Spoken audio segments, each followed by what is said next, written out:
Le 24 juin 1938 paraissait dans l'Action française la critique de François Vineuil du film américain Monsieur Moto sur le ring, Mr. Moto's Gamble, texte intégral.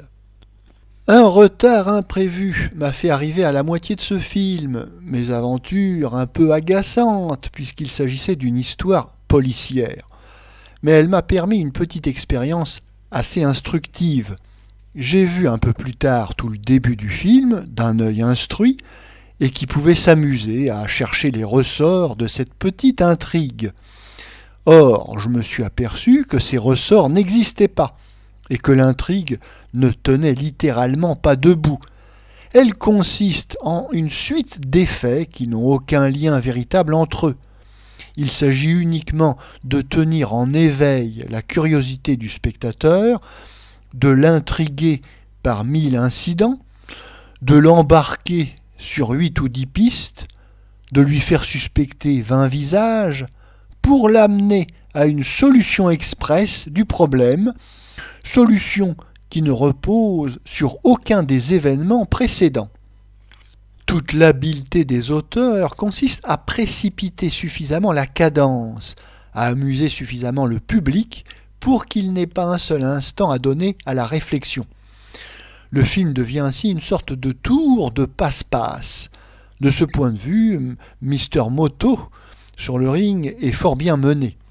La pellicule vit constamment. Des comparses pittoresques se croisent sans cesse. Les aspects du monde de la boxe sont pleins de saveur. Le ramassis de parieurs, de bookmakers qui gravitent en Amérique autour des rings tient une place assez importante. Quand on revient, comme j'ai pu le faire, sur leurs manœuvres, on constate qu'elles sont incompréhensibles. Mais si l'on voit le film de bout en bout, nul doute qu'ils n'apparaissent comme des personnages singuliers, très malins et très louches. Leur combinaison ne mène à rien, mais quand on s'en aperçoit, on a déjà quitté la salle. Mr. Moto sur le ring est le second film d'une nouvelle série destinée à remplacer Charlie Chan, qui se répète un peu. Au policier chinois, on a substitué Peter Lorre, le petit juif hongrois que Fritz Lang avait choisi naguère pour interpréter le rôle du tueur d'enfants dans Le Maudit. Ayant beaucoup maigri, affublé de lunettes, Peter Lorre est sans doute moins inquiétant que jadis. Il le demeure assez pour donner une physionomie curieuse à son Mr. Moto.